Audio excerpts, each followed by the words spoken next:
Testing. Testing, 1 2. testing, 1 2. Testing. Testing. Hello. 1 2. Testing. Testing. Testing. 1 2. 1 2. Testing. I'm loud. I'm also live. Yeah. Hey Neil. Yo. What's up? Not much, man. Testing 1 2. Good to go. Beautiful.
Help us level the playing field.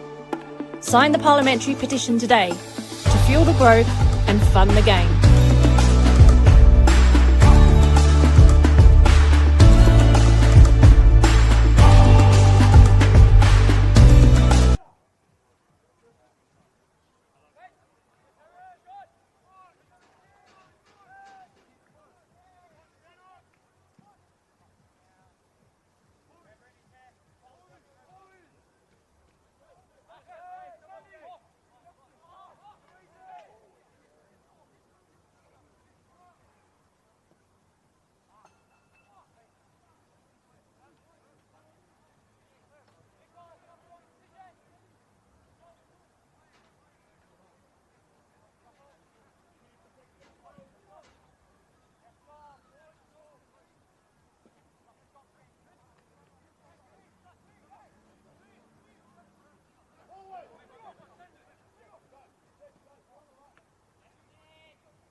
Ronnie, did you get like a hero's welcome?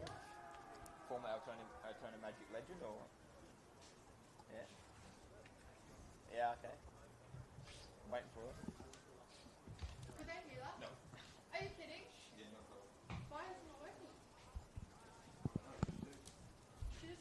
switch.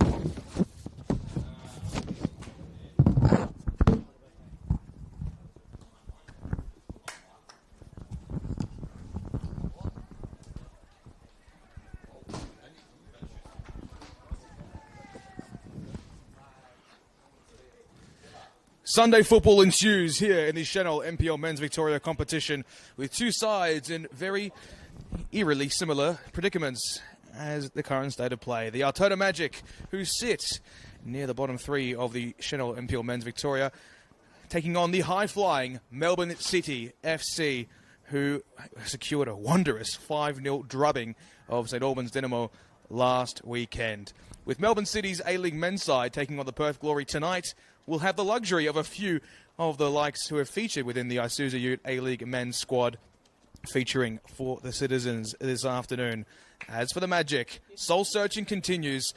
That solitary win in round one has been the only points they've gained at the course of the campaign so far, with points beckoning this afternoon. It is a must for them to get themselves off the mark well and truly. I am Neil Simons, joined by Jimmy Worth. It is a pleasure to have your company for this afternoon. Jimmy, I'm excited for this one, and there's nothing better than Sunday afternoon football in the Senol NPL Men's Victoria. Sunny skies, everyone's feeling up and about. What's not to love?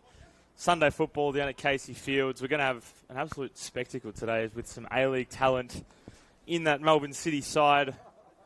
As you did say, Neil, they are playing Perth tonight, 7 p.m. kickoff Melbourne time. So additions for Melbourne City from that A-League list. With some familiar faces and familiar names as Liam Bonatig, Medin Mehmedi, who were both departed from that senior side, and they'll be joined by the likes of Beck and Baker as well. Peter Antonio, Lockie Charles. I mean, it's pretty hard to go past that number one as well. Yes. With that performance he had in that playoff final last year, where he saved 3 penalties in a row to get Melbourne City up to the NPL top flight. Absolutely so, and gives us an opportunity now to take this through to starting lineup. Starting, of course, with the away side in the Altona Magic. Number 1, Casey Wentz. Number 2, Hiyon Kawaguchi. Number 4, Liram Elmazi, who captains the side. Number 5, Garang Aru. Number 7, John Mabok. Number 8, Brandon Lawton. Number 10, Ayman Sordo. Number 15, Alex Gus. Number 16, Brian Sutamo. Number 17, Daniel Fabrizio, as we'll see the aforementioned Fabrizio make a run into the box, and it's Charles who gets to it first. And number 19, Peter Hatzopoulos. As for Melbourne City, number 1, Lockie Charles. Number 3, Ryan Calms. Number 4, Jaden Nikovsky, who takes the number 4 of Liam Bonatig, who has the number 36 for this afternoon. Number 6, Angus McIntosh. Number 10, Beckham Baker. Number 14, Roland Balla. Number 2, Peter Antonio. Number 22, Ollie O'Carroll. And number 18, Medin Mehmedi. Here is Liam Bonatig. Of course, the brother of Alex Bonatig, who recently signed for the Portland Timbers in the MLS and had a brief stint at Celtic. As here is Kutleshi, finds space. His first match since that red card against Preston a few weeks ago. And here is Roland Balla. Rolls it into space for McIntosh to spread it out wide for Nikovsky. Now Balla. Jimmy, interesting to note, Nikovsky is playing as a makeshift right back in possession. Yeah, it is a bit of a interesting tactical shift here for Melbourne City to get Nikovsky into that right back position as we see him gain possession of the ball at the moment. You wonder whether they're going to try play high wing backs, as Antonio does enjoy to floor a little bit more forward. He's a natural wing back. So Melbourne City probably going to use that to their advantage and not really afraid to play Nikovsky in that right back position. But as the game develops and the game matures, we will see the way that Melbourne City want to start this game. As the ball goes out for a Melbourne City throw. Well, Jimmy, it's been quite a while since these two sides faced off against each other. It'll be all the way in 2018. NPL2, it was back then, and it was goals John McShane, Lifton, I believe Melvin Beckett, and Trajanowski as well. So 4-1 win for Altona on that occasion, and of course City's program has matured and changed in many shapes and ways since that point. So see if today takes a different complexion as the first corner of the afternoon is awarded for Melbourne City. It is quite a different team from 2018 for both sides, and a lot of those Melbourne City players in that NPL2 11 that started in that 2018 fixture, gone on to bigger and better things as corner went in, and Altona Magic gained possession. It'll be a fast break onto the left-hand side, and Peter Antoniou, broadcast side, back to Beckham Baker. And Baker on the wing was challenged by Daniel Fabrizio, and it will go out for a corner kick again. Melbourne City in the A-League, obviously known for those set-piece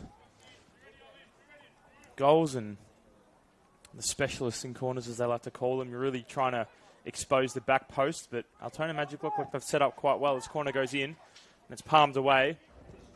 And chance for Melbourne City.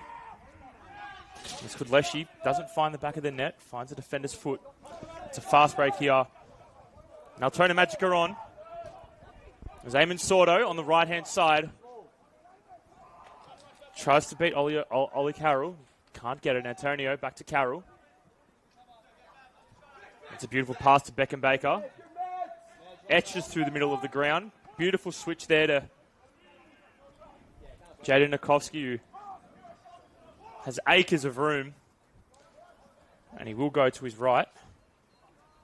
He will find Calms, and it's back to Nikovsky. Melbourne City just want to dictate play here and move the ball as slowly as they can. Altona Magic do seem to be holding off and not pressing too high. We do know that could be their Achilles heel, and it has been in so many games, and being exposed on the quick counter. Yes, and I think in terms of the complexion of this City team, it's fascinating to see as to how they will weave and shift as they have done across the last few weeks. Of course, Bessie and Kudleshi with the red card against Preston. Of course, they lost that game, but they've looked the goods in just about every match they've played so far this season, and they got their reward last week with an incredible 5-0 win. His Garangaroos, but dispossessed by Beckham Baker. Beckham Baker now with space on the left-hand channel. He's got space to work with. Looking to enter the area now, cutting onto his left. Baker looking to twist and weave and turn, but Larry Mamazi's there to pick up the scraps. It's a nice little weave from Peter Hatzopoulos. Ryan Calms with tricky feet in the middle of the park. Dispossessed briefly, and Kudleshi's got time and space, but Jana Dukovsky will pick up in the centre circle region. Out towards Bonateg now. Further wide, Peter Antoniou has featured for the Australian youth national teams in the past, which I think just about every Melbourne City player has on the park today. Beckham Baker, Mehdi Mehmeti, of course. May as well just call them the Ollie Roos. Essentially. Some players haven't, of course. That's to be noted, but still very much of MPL Victoria standard, as one would say. Ghost looking to feed one in, and Nikovsky able to receive into touch. Here's now Angus McIntosh, formerly of the FDS Academy. Oh, it's a very good piece of attacking intuition from John Mabok, the former Melbourne Knights, and Antonio does really well to shoulder the challenge. And now space. It is cut off by Brandon Lawton, a 26-year-old midfielder. Plenty of A-League experience with the Melbourne Victory alongside the Australian Championship stint with the Preston Lions, and that was part of his 3-year stint at Preston. Antonio. Altona doing really well in the first 7 minutes or so, Jimmy. I think I've been really impressed with their pressing attitude, and it seems as if Goran Lozanovsky has enforced a high line in order to perhaps put some pressure under the much younger players of Melbourne City. Yeah, they've been really composed and really mature in the way that they've been playing their football, and it's really good that, you know, they haven't been putting the full foot on the gas, and they've been very wary of the possession they've been making. Here's Bala. We know what he can do on this right-hand side. Looking to feed one in behind, and it's Almazi who just leaves it all too easy for Casey Went. Of course, following the departure of their number 1 last year at Altona Magic, they brought in Casey Went, who, of course, formerly of the Gold Coast Knights and featured in that 4-0 loss against Auckland FC in the Australia Cup last year as well. Here is Garangaru, who wins the throw for the Altona Magic. It seems as if he's allowed to go walkabout. This Garangaru is usually a central defender by trade, but he's now firmly in the attacking third for the Altona Magic. Here's Lira Mamazi. Lateral pass, Kawaguchi. Delightful switch. Here is Aru with a good first touch. Oh, the lateral ball was available there for Daniel Fabrizio, but it's back towards Garang Aru. Hatsopoulos didn't quite know where the ball was in that case. And eventually it's forced out wide again from Angus McIntosh. Now Altona Magic with the ball, and Fabrizio leads the ball out for a Melbourne City throw, and Peter Antonio with possession. Bonatig. Now go back to Charles. Charles with resets, and it's back to Nikovsky. Decides to try and attack as a quick break here from Mabok. And Mabok goes to Fabrizio. And what a chance that could have been. John Mabok getting an inch and creating a mile. And that was a big chance there for Altona Magic, and their first for the day. They probably sent Lockie Charles' heart racing. Which he didn't want too early, as Melbourne City will want to try dictate play early on and try play the City brand of football that they're known best for, and that colossal win against St Albans got them last week. So now it's McIntosh. It's back to Kuleshi and Nikovsky on the far side of the broadcast. Back to Kuleshi and McIntosh. He decides to rotate to Bonatig. He's looking for options but can't find Dennis, who decides to play back, and looks like he is complaining to his left wingers to see what they could have done. But now the ball finds Bala. And Bala goes infield but still can't find anything, so it's back to Bonatig.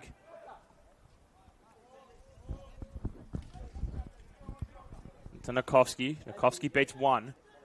He goes through, he finds McIntosh out to his right. He decides to go infield. McIntosh with the shot! Oh! Boy, oh boy. Just inches away there, and could have landed Melbourne City their first goal of the game, but results in a goal kick.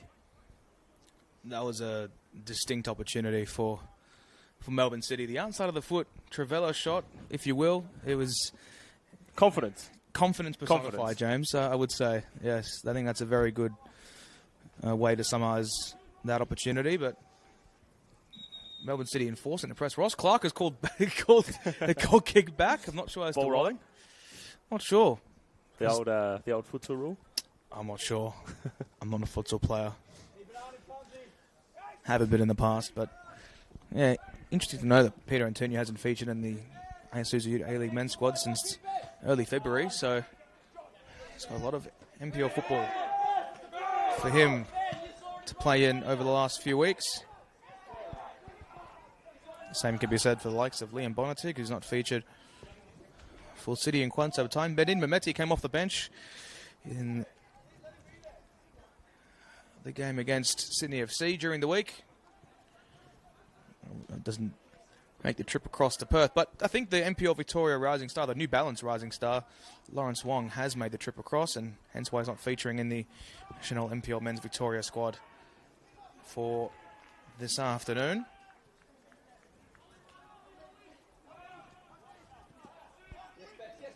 And Almazi will hold shape in possession. Here's Casey Went.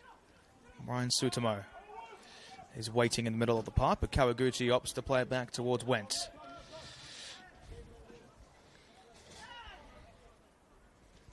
Went.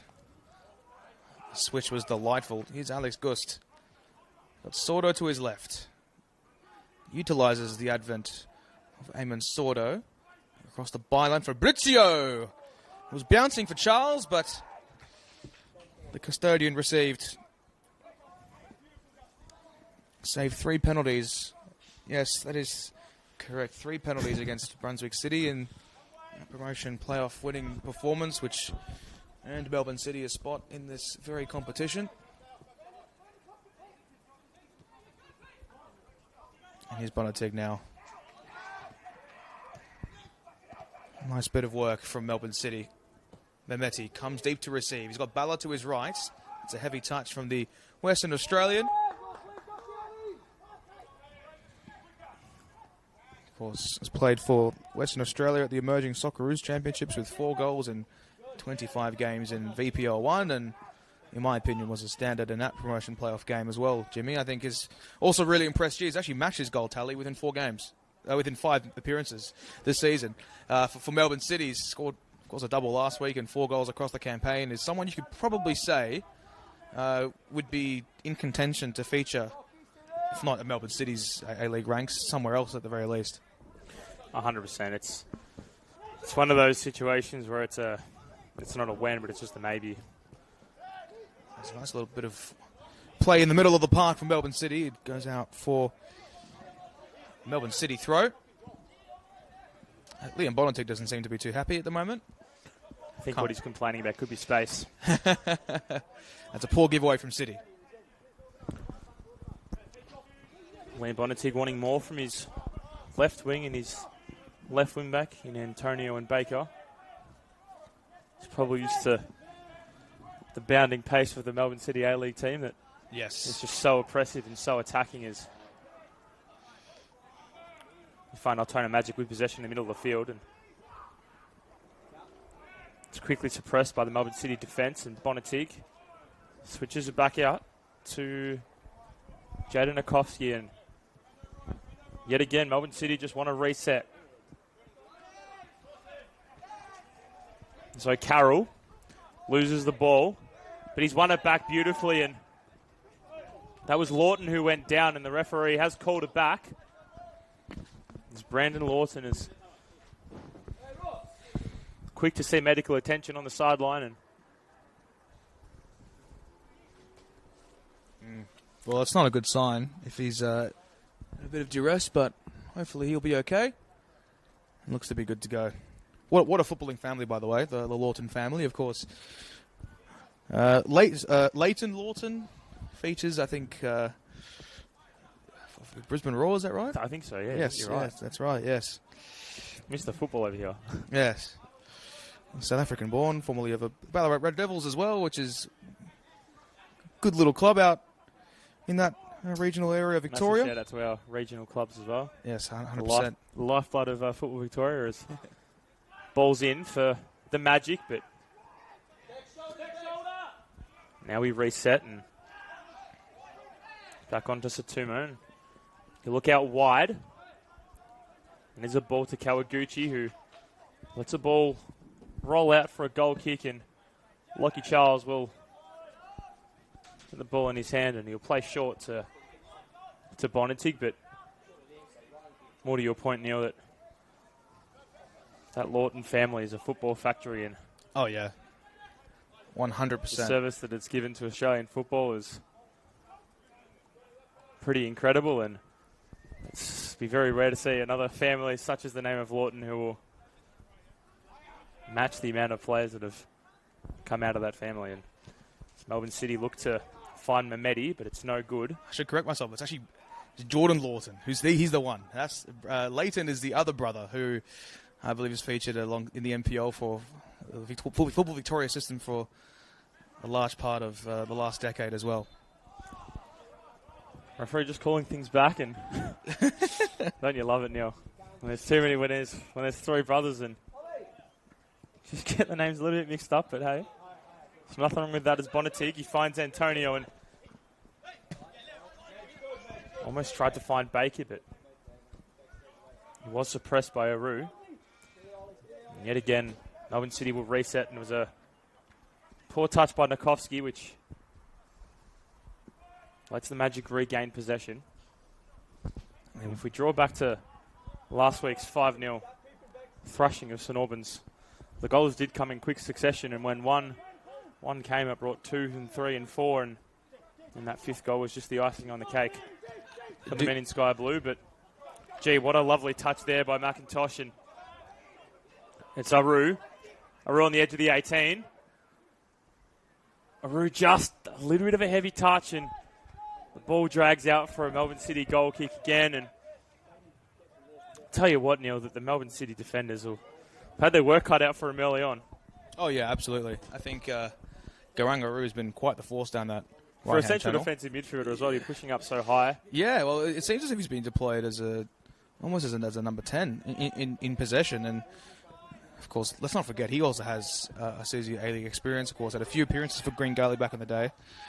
A junior of Green Gully, of course, as well, and made his A-League debut for the Newcastle Jets against the Brisbane Roar. Only 2 minutes off the bench, but they all count. And here is Medin Mehmeti with space. Of course, his brother, Mersim Mehmeti, secured the 3-0 win over South Melbourne last night. Not too far from here in Dandenong. Here's Peter Antonio. Space for Beckham Baker, cutting onto his right. Rolls it square. McIntosh. Dispossessed. Mehmeti. Out to Bala. Across the face, and it's a good catch by Casey Went.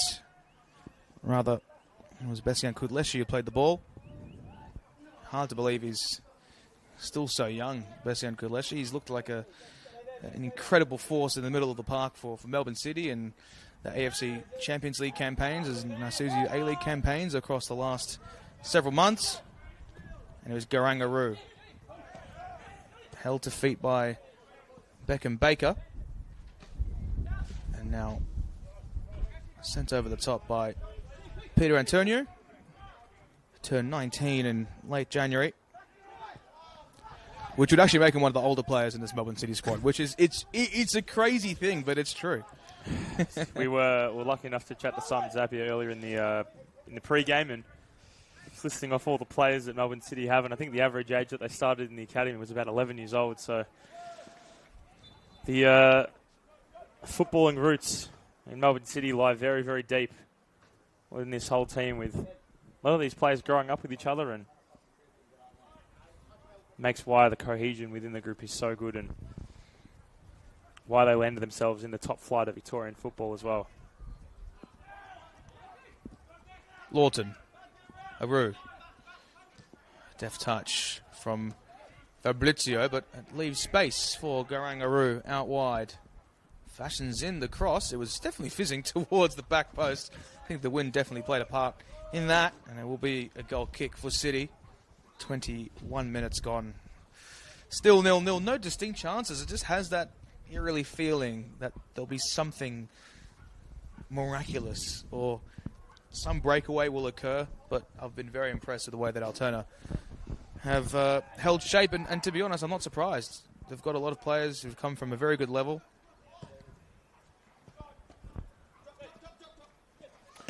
It's Baker. Excellent touch there to Mehmeti. Flag does go up, and Mehmeti just a touch offside, but brilliant pass there by Baker to open the space up and beat that final defender. But Mehmeti is one of those players that will take every chance that he can get, and he has been unlucky not to get on the score sheet this season in both the A-League and the NPL. Yeah. 16 or so A-League appearances this season and hasn't got on the score sheet once, which is very unlike Mehmeti, of course. Yeah, he's really came into shape the last few seasons and hasn't quite fired in the manner that he would have liked, I'm sure. But absolutely, I'm sure with more experience under his belt. I mean, let's keep in mind, he's only 18 years old, so... You've been a bit harsh there, Neil, probably. Yeah, a little bit. Of course, recently made his debut for the Young Socceroos as well, so he'll be a player to watch for years to come. So now Melbourne City back with the ball, and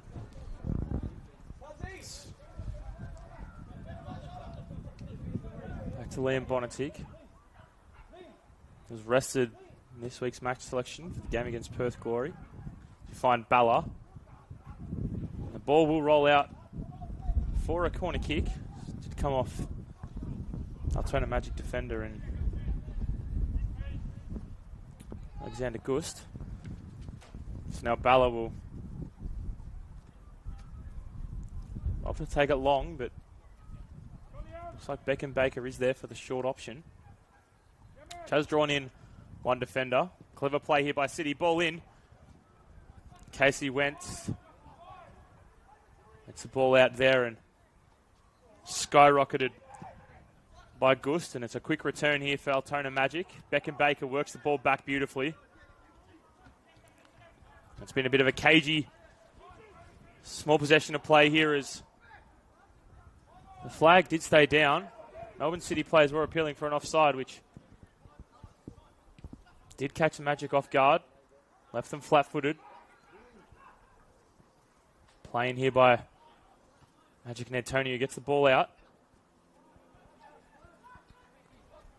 It's back into Lawton. Lawton finds Sordo. Chance for the Magic, and it's a goal kick. Like we've been saying, goal kick to Melbourne City more than we've been calling any other play in possession, Neil. Yeah, seems to be the case. I think Altona Magic, they're getting in good areas. They're just really struggling to find the final ball. I think that's the key thing that they're struggling with at the moment. And it will come over time. It's not an item that they'll struggle with throughout the entire fixture, but I think neither side have really been able to find that killer pass to unleash the abundance of attacking talent that they have on display. Kawaguchi now, of course, this is his second season at the Altona Magic, formerly of Kochi University, and primarily actually played his football in New South Wales with the likes of Bonnie Rigg, 2 stints at Northern Tigers and a stint at Sydney United.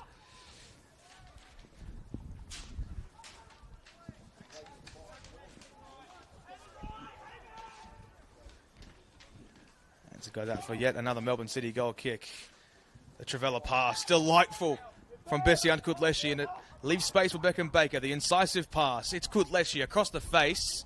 The last touch did come off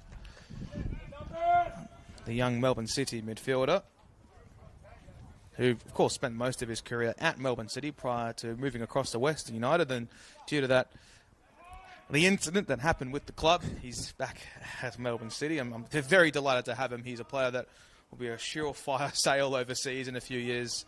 Jimmy, I think him and Beckham Baker are sort of the prodigal sons of this academy at the moment, you have to say. Yeah, absolutely. I think that, Melbourne City have put a lot of work into both of those players and giving him features in the first team in both Champions League and A-League. It's built their character really nicely, and, they'll turn into some very nice footballers as time goes on. They are only young, and there is still a lot of football to come in both of their careers. So by not rushing them has done them a world of good, but giving them a taste of what professional football at that level looks like has been all the good to them, as Melbourne City get possession back, and Lockie Charles clears the ball. So Kulveshi back again with the ball, wins it. Altona Magic with the ball, and it was Gust. Kawaguchi. Casey Wentz. First bit of pressing there that we've seen from Melbourne City to Altona Magic's defence. There's a great ball across the face to Garanga Rao. Just landed a little bit short. And here we see the number 10 in Beckham Baker.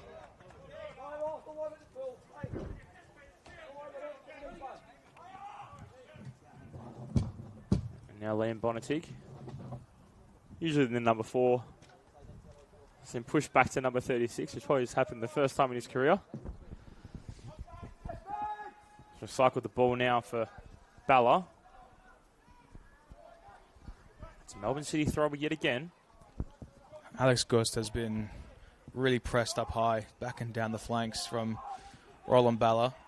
Of course, he also played his academy football at Melbourne Victory, so he would know what it's like to play against the likes of these A-League youth teams. It's character building, as they say. Oh, yeah. It's nothing like doing it in the leagues like the NPL. Prepares you for the big stage, and as we have seen the players like Med and Mehmeti get a little taste of what that football looks like and play in those big derbies that they've won. As Charles gets the ball to Antonio. And a handball has been called. Garangaroo, and it's a red card. Garangaroo has been shown a red card from the back of the referee's pocket, and that'll send Altona Magic down to 10 men. Oh, wow. Well, he clearly handled the ball there. Whether it was abundantly intentional, we'll have a look, but that is a killer blow for the Altona Magic. Goran Lozanovsky is livid on the touchline here. And Ross Clark has gone into his back pocket and has pulled out the worst colour the defender wants to see when the referee decides to handle a card. It seems as if the ball was lofted over the top, and by circumstance it hit his arm. I'm not... Well, it's a decision that has been made, and of course the referee always has the best view and judgment of that, so we'll have to proceed on the basis of what Ross Clark has decided, but that's a killer blow for the Altona Magic. Big blow for the men in white, and Med and Mehmeti stands tall, ready to take this free kick in a dangerous position for Melbourne City. There's Med and Mehmeti. Finds Lawton, it's back to Baker. And a chance for Melbourne City. Just dips wide there for Oliver O'Carroll, and we've seen a major chapter play out in this game with Altona Magic now down to 10, and the substitution looks like it is going to be made to reshuffle that formation. It seems as if they're going to bring on Lachlan Gillard. It seems as if Altona Magic are going to bring on the social media superstar, Lachlan Gillard. We'll give him a shameless plug for his TikTok. Yes, he's put very good TikToks. But I think Garangaroo looked the most lively of Altona's players, and it's a absolutely incredible. It's a knife to the guts. Disappointment to experience that, and well, I think it's the right decision, to be honest, Jimmy. I mean, it's a flailing hand. It's a flailing hand, and look, he was in the attacking third, and credit given to Ross Clark. I think that's a good decision. By the book, it's denying a goal scoring opportunity. Yep, that's. Antonio was in. Yep, and yep. Whether you like it or not, that when you're doing things by the book and by law, that's what the mistake was. Of course, you are being shown red. Yes, I mean, plenty of different law changes as well, and my fab this year as well, and it's of course we've been briefed on that as callers, and it's really good to get that perspective. And of course, the match officials have a very difficult job every weekend, or during the week, it depends. Of course, we've got some New Balance Doherty Cup action coming up very soon as well. So, nonetheless, Altona down to 10 men. It's going to make their afternoon that was pretty difficult even more frightening. Lachlan Gillard to make his way and make his introduction onto the park.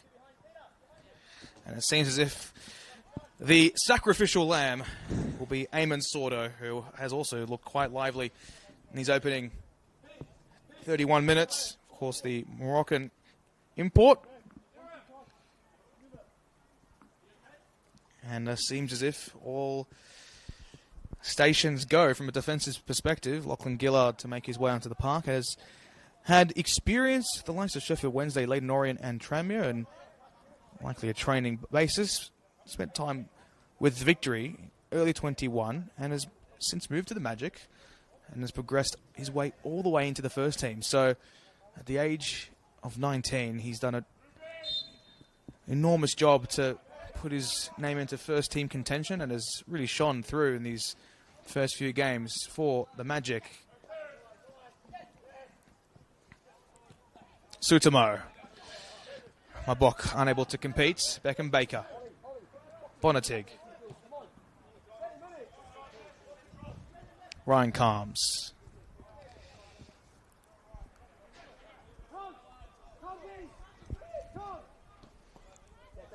From a managerial perspective, it looks like Altona Magic have subdued back to a 4-4-2. Yeah. Or a 4-4-1, would you say now? Yes. To have that lone striker. The ghost of Garang Aru's positioning is not there anymore, and he's been a tremendous force in his opening 32 minutes prior to his departure.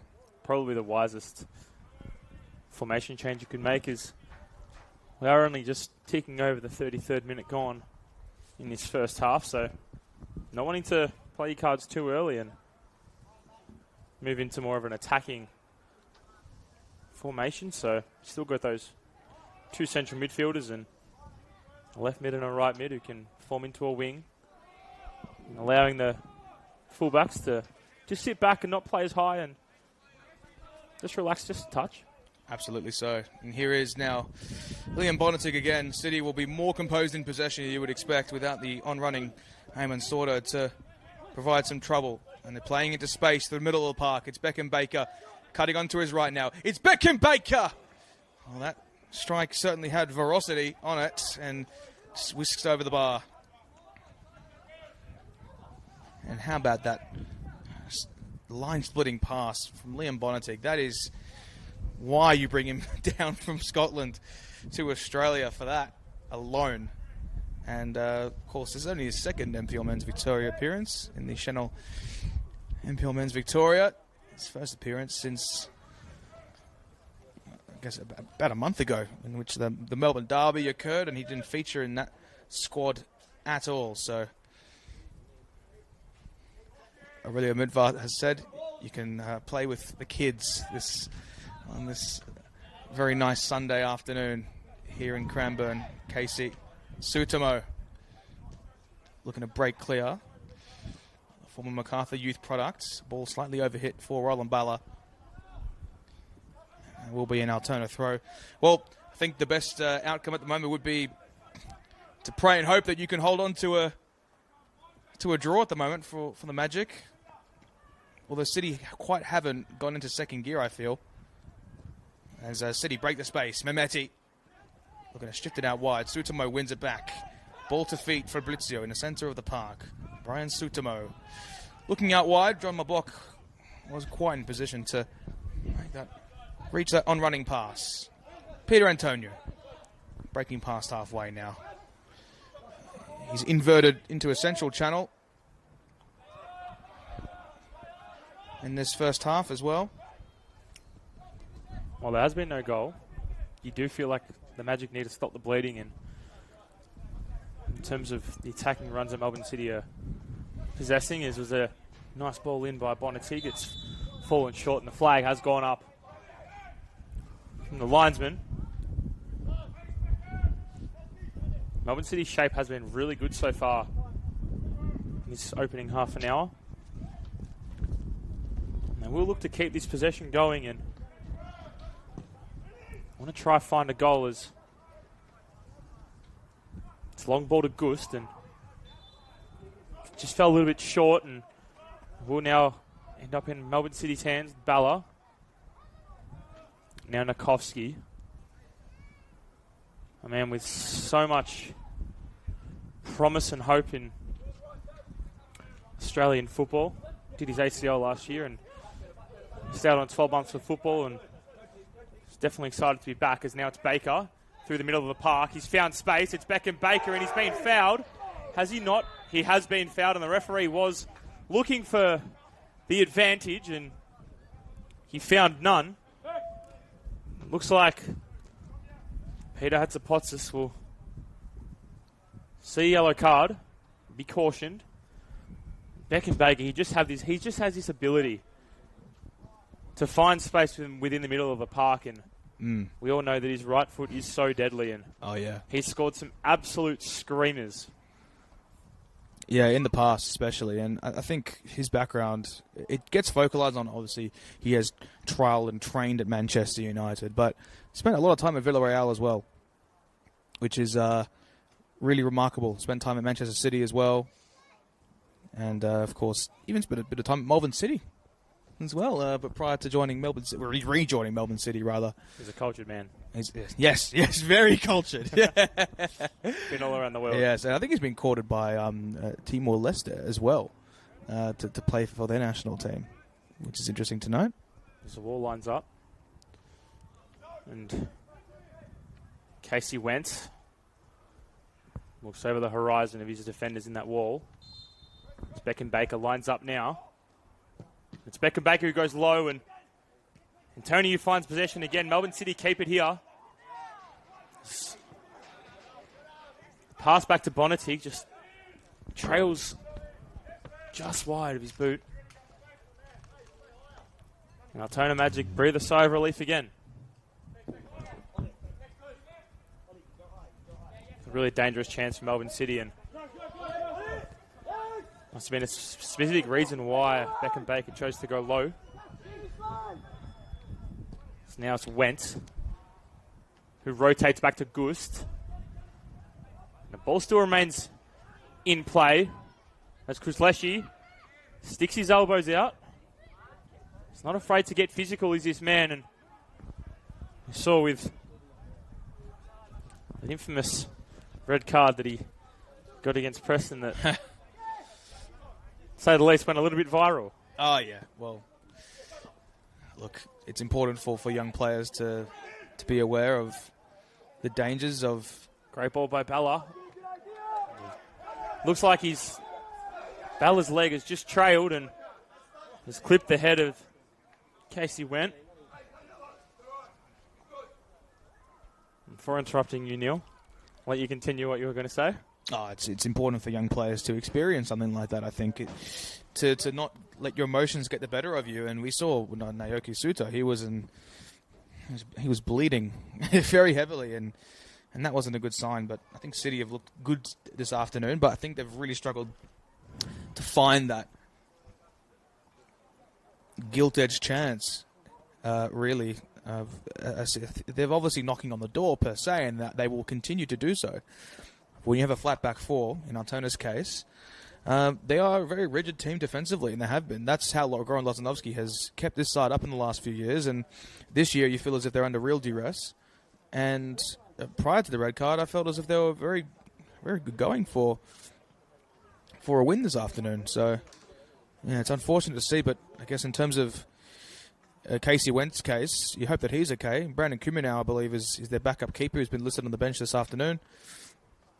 So, yeah, hopefully he's okay. Otherwise, I'll have to bring on, the former Northcote and Green Gully keeper.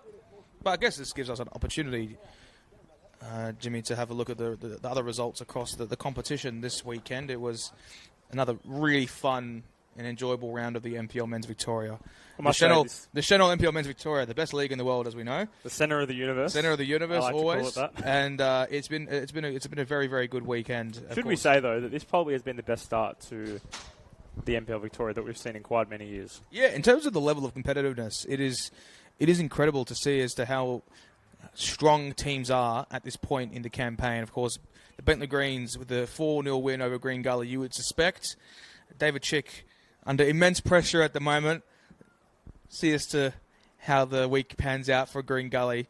Dandenong City with a 1-run draw, a late equaliser from Josh Bingham in the 92nd minute for Hume City as they will finish the round in third place, barring a Melbourne City win, which could spice things up. Oakley Cannons with a 2-1 win over George Cross, following a late goal from Adam Duradovic.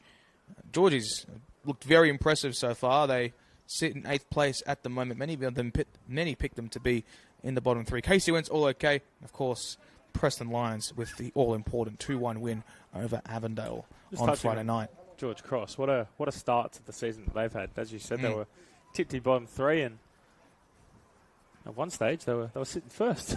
Yes, they were at one stage, and That is what happens in the Senol NPL Men's Victoria. And, of course, Dan on Thunder with a 3-0 win over South Melbourne last night. As we previously stated, it was a 2-goal blitz within 3 minutes. And it was a great little crowd down there at George Andrews. I got out to see that one. And there's plenty of more action next weekend as well. And also, St Albans Dynamo taking on Heidelberg at 5 p.m. So if you're sitting at home, there's plenty of NPL men's football to watch across the campaign. Here is now Bessian Kutleshi in the centre circle. McIntosh to his left, Baker and Baker. It's the advent they decided to utilise for a lot of this afternoon. Baker looking to fashion in a delivery. It's all too easy for Casey Went.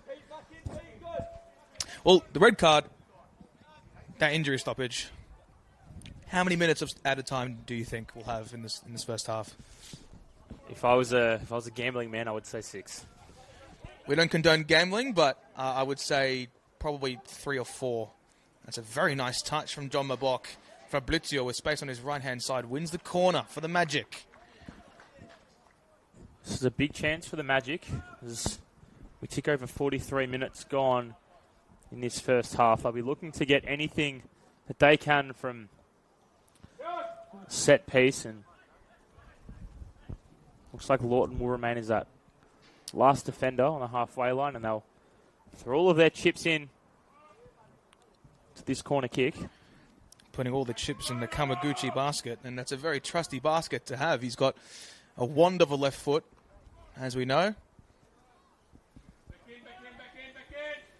It would be Hion Karaguchi. To put the in-swinger in. Oh! It was looping, and I thought it might have been an Olympico, but it wasn't quite just. Just a touch over the crossbar there, and all in a day's work for Lockie Charles. They're certainly the ones you don't want to concede as a goalkeeper. As now we find Bonatig.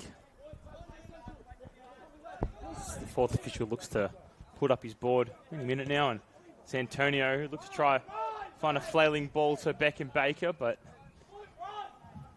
Casey Went will regain possession, and we'll ask Ollie O'Carroll to come and challenge him, pick up the ball, and Altona Magic to reset. And it's a dummy pass there from Daniel Fabrizio, and it's a quick ball in for John Mabok, and retained possession there by Antonio. Melbourne City now with possession, and Nikovsky on the far side of broadcast. It's back to McIntosh, and Bonatig asking the players in front of him to move forward and create something. That's Kudleshi. Now to Balla. It's Kudleshi again. On the right, 4 minutes added now. As it's Balla. The top of the 18 will go back to Nikovsky. Nikovsky back to Balla. It's an important 4 minutes here for both sides. One looking for an edge and one looking to just stem the bleeding. Oh, that's a great phrase, Jimmy. I think, Altona are under siege at the moment, and I guess with the advent of Aru's red card, it's going to put into focus the importance of these counter-attacking opportunities like they have one now. Lawton studs up, and that leading leg did draw a foul, and Melbourne City will take the free kick quickly, and it's Antonio who finds Baker. Baker on the left. He recycles the ball into the 18-yard box, and it's back to Antonio. And the ball's being cleared out there by Lawton, and it will end up in a goal kick to the Magic. In that 4 minutes, you were pretty bang on there, Neil. I was thinking, not sure why, I was thinking 6 minutes. What's my prize? Do I win a potato cake? Do I win a dim sum? I don't know. That's a good point. No awards for me. I'll give you some pride. How's that? Oh, I'll give you that's the most important prize. Humility. Prize and having the opportunity to watch this great game in the Senol NPL Men's Victoria. It's a gift in itself. Absolutely. Well, that's exactly right. Here is Casey Went.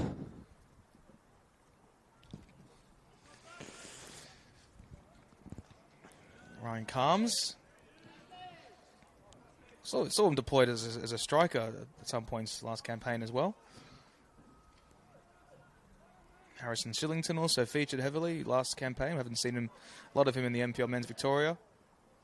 He's done well to earn a spot in that Melbourne City starting 11. Yeah, interesting to know that this Altona Magic side is very, very Queensland heavy in terms of the players that have featured over the top. That's a superb ball over the top from Casey Went, and Mabuk is in behind, and Lockie Charles is there in abundance. A fantastic save. Hatsopoulos now. Ball into feet. Leshy forced to clear. Ball bouncing. It's with Brandon Lawton. Shapes. It's Sutamo. Calls for a hand. And John Babok is able to fire home for the Magic under all duress. A red card within the first half, and they have stunned the young boys of Melbourne City. And would you believe it?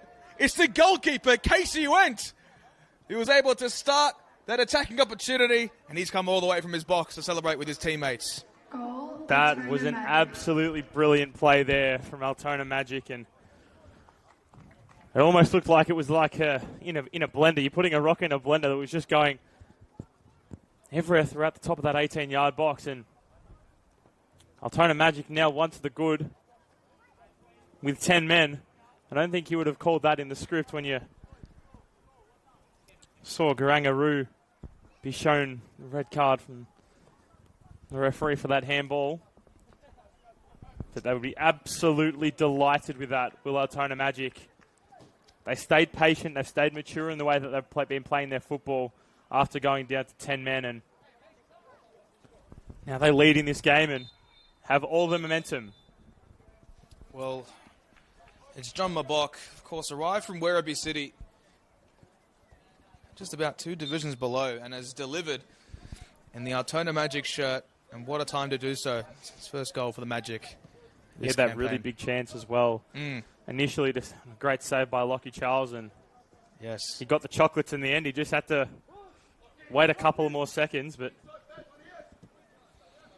he's just about gone to the canteen and stolen some chocolates and has taken them, and that is tremendous work. Are they the chocolates that you wanted for your prize, Neil? Oh, perhaps, maybe. Complaints there from a few coaches looking for a penalty, but referee points to the spot and signal for a goal kick as we draw closer to half-time here in the Senol Men's NPL. And Melbourne City trail the Altona Magic 1-0. The ball is now at the feet of Casey Went.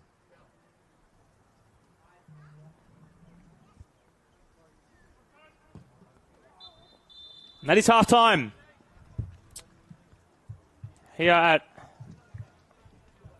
Melbourne City Football Academy.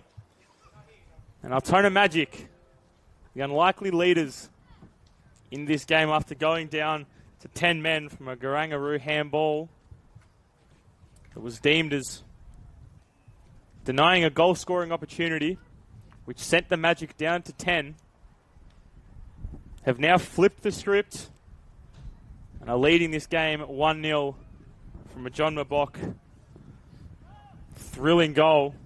Oh, yeah. So excited that they kicked the ball away, and as soon as Beckham Baker saw that, he ran straight to the fourth official's little hut and got the ball out, ready to start the game again. Yep.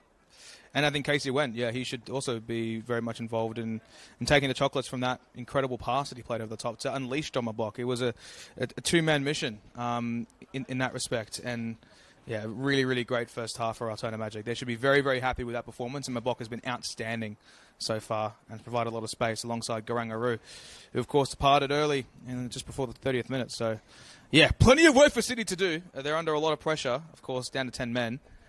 Is Altona, but City with all the work to do in the second half.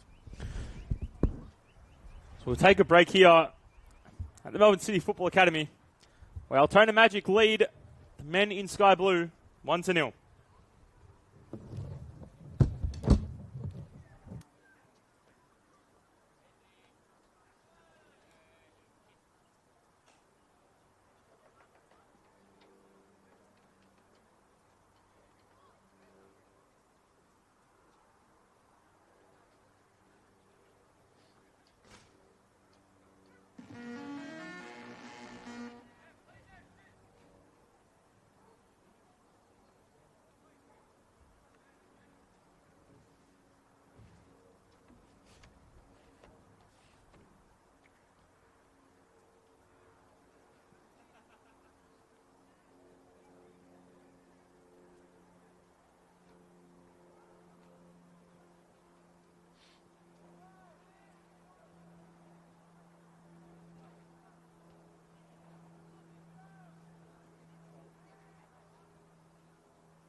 2 changes for City.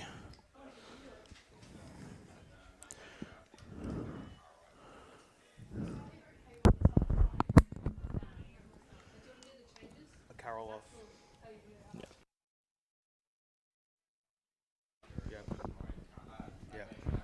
Yep.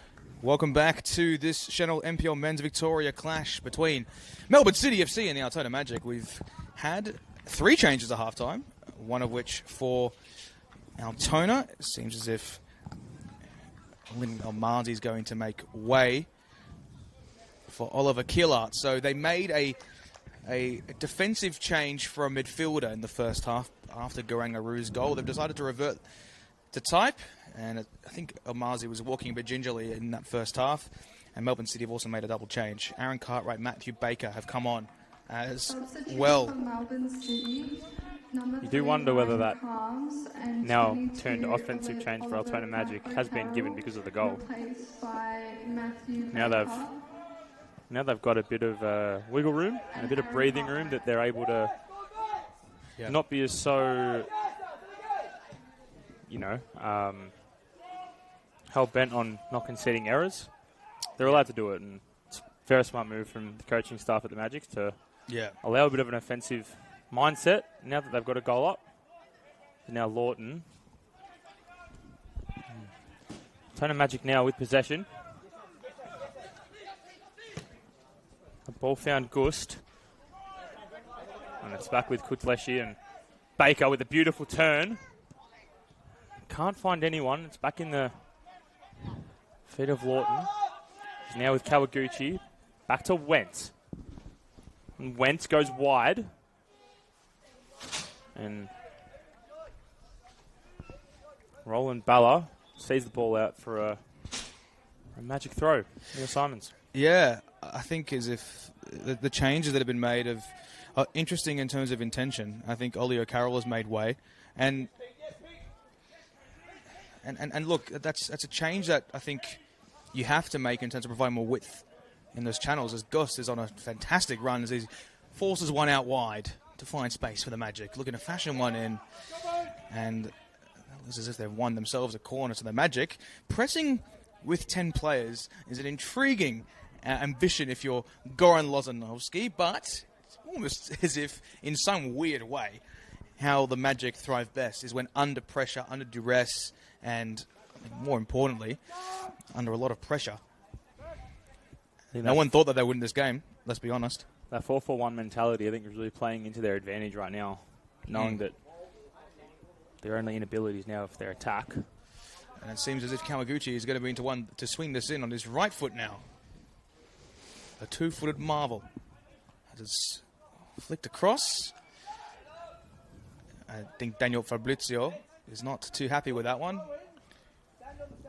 He's caught the back of his head and yes, not exactly where he wanted the ball to land, and absolutely so. Still promising that got the ball onto a Magic player rather than on the head of the likes of Liam Bonatigas. It's now gone from keeper to keeper. Interesting to note, Jimmy, is that, of course, talk about coaches in the league. Of course, the academy sides often have young coaches. Alessandro Diamanti took the coaching reins of City's academy last year. Of course, that coaching change now with Stuart McDonald coming in. He was actually Nick Tolios' assistant at the Bentley Greens a few years back. The assistant coach is Jimmy Jego. If you're Jimmy Jego, of course, Socceroo, extensive playing career overseas with the likes of Austria Vienna and Eupen and what have you. I think he was at Hibs at one point as well. What do you say to the likes of Kutleshi and Antonio, who have dropped into that number 6 position in possession, and to, of course, withstand the pressure forced with the likes of Peter Hatsopoulos and the likes, of course, Sordo in the first half? It's a difficult task to handle, as now Medin Mehmeti with space to shoot. He decides to do so and hits the post. Well, the first real space that Medin Mehmeti has found within the channels. And the offside flag has been drawn. What a little passage of excitement there, all for the linesman to put his flag up and just let us know that none of it mattered. It's one of the most heartbreaking sides of football when it's a culmination of great play and you're just a touch in front of the defender and all counted for nothing. But to your point, Neil, I think that there's no better person to be an assistant coach for a team as youthful as City as Jimmy Jago. I think, there's a really great progression there where last year he wasn't getting a lot of game time and he got injured early on in the season in the senior men's side, and it probably allowed him to build relationships with these young players as well. And almost what Jamie Young did with Patrick Beach and James Neuenhausen, wasn't getting much game time, and the passing of the baton was in effect, and it was visible for the whole world to see. And I think that one of the biggest messages that they'd be saying is just keep your composure and don't make any irrational moves and any passes that aren't warranted, because you are a goal down. And mind you that the physicality between the Altona Magic players and Melbourne City players would be a bit of a difference, especially considering the big age gap between both sides as well. As Kawaguchi looks to clear. Lands back in the hands of Bonatig, who's challenged now. They've been holding each other. Now a foul has been called. John Mabok wins that challenge for Magic, and he's been so good. I mean, he's been immense. 21-year-old young striker to come into the system, and of course has actually received a lot of starting minutes recently. Of course, from today, and it's very hard to dislodge the likes of Oliver Killard recently, and he's done that. Do you know he has played at the likes of Melbourne Knights as well? The ball was recycled into the 18-yard box, but came to nothing. And Casey Wen, the ball goes over his head, and no reason to panic there for the Magic. As now it's Lawton in that centre-half position. Now fighting for it were Daniel Fabrizio and Peter Antoni. Was a bit of argy-bargy was conducted, and the referee just making sure both players know that he's still present and he's got eyes and he's watching what's going on. As now Antoni finds the ball, and it's Cartwright back to Kutleshi. Just trails wide and will go out for a throw. About 5 metres from the corner post of Melbourne City's attacking end. Neil Simons. Yeah, I think Altona, they've done so well in this second half to maintain composure, and they've looked the better team in many instances. As Matt Baker out wide towards Roland Balla. Into feet. Baker again across the face. City win a corner. It's a litany of players that they've brought across from fringe players from other NPL clubs. That's what they've done, and that's sort of been the Altona Magic way in the last sort of 5 seasons or so. And what they've been able to do in terms of integrating players from the youth system as well. Peter Hatsopoulos, for example, has been a junior from under 13s. And it's really a testament to what they've been able to achieve as Nikovsky is able to header wide. And that's sort of the identity that they have. Not as well resourced as other clubs. It'd be very, very difficult for them to see the likes of Preston thriving, as they were once in that position in the early to late 2000s. But I guess it's about retaining the status quo at the moment, and if they were able to hold on in these next just under 40 minutes or so, it will be a huge stamp upon their resume for this season, and to potentially unearth some great footballers. Of course, Christian Bombaci is due to come back as well in the coming weeks. He's a very, very tidy central defender that you would be very, very lucky to utilise. But Medin Mehmeti, that's a delightful first touch, and an even better sliding challenge from Lachlan Gillard. Sutamo, Prablizio, back towards Oliver Killard. Attacking player by trade, playing a wing-back today. 19 caps for Sri Lanka, of course, and would have featured with the likes of Wade Decker, and has scored plenty of goals as well. 3 goals in those 19 appearances for Sri Lanka.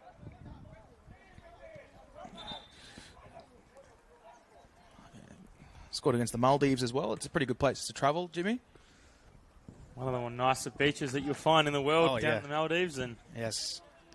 He's featured in more friendlies for Sri Lanka than he has competitive fixtures, which is the nature, I guess, of continental football is lack of competitive fixtures. And I guess for him, it's been a really good experience. Of course, it was actually at South Melbourne as a junior and featured for the likes of Orihuela in Spain before signing in Iceland for Keflavik and bounced around a few clubs.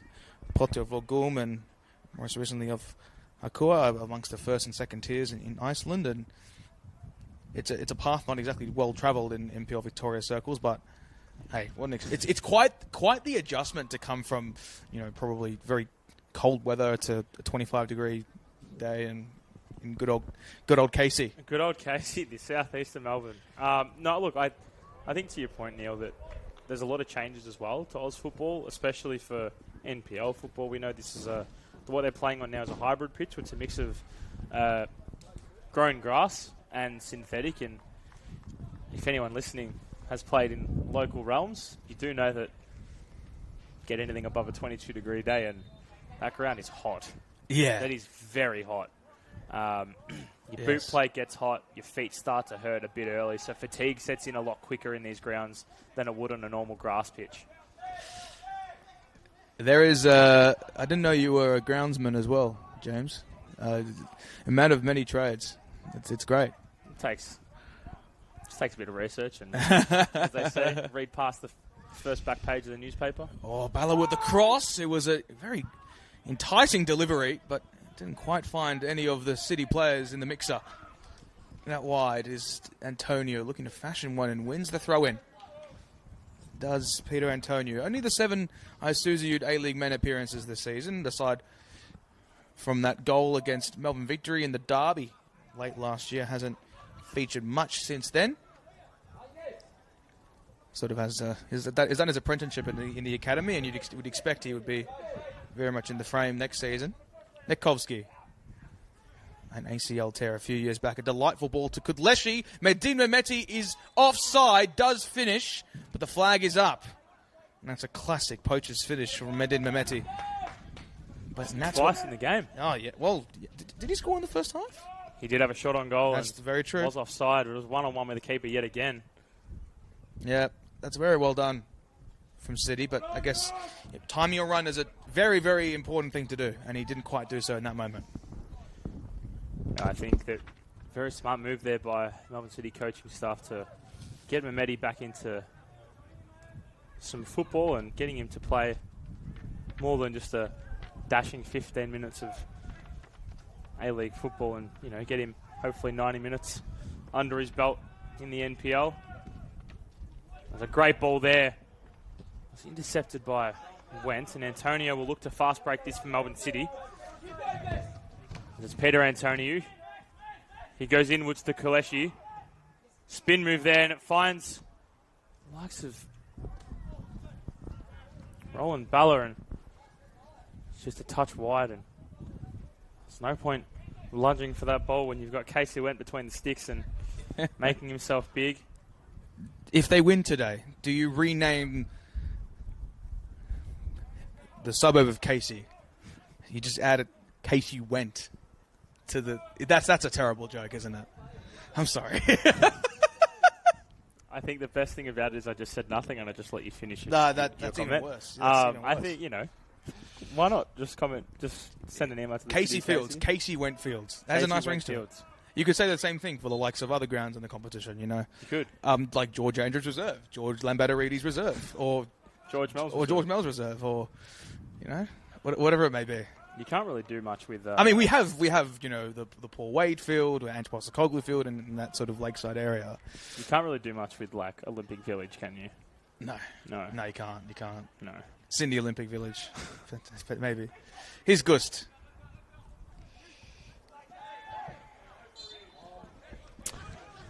Foul called there on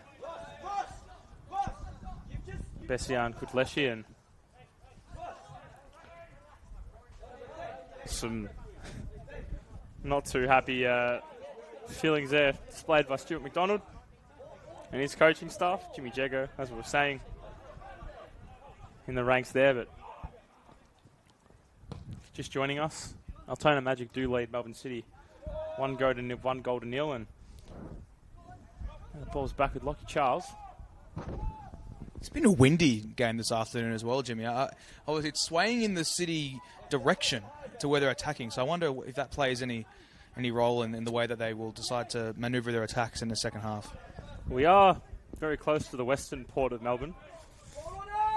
A lot of rain and a lot of wind passes through that passage of ocean there as Beck and Baker just a little too short on that run. And Altona Magic now with a goal kick. It's been goal kick to goal kick to goal kick in this second half at the moment. Just ticking past 15 minutes played since the break. Neil Simons and Jimmy Worth joining you if you're just joining us for the first time today. St Albans and Heidelberg. Johnny A's men taking the field today at 5 p.m. There's plenty of action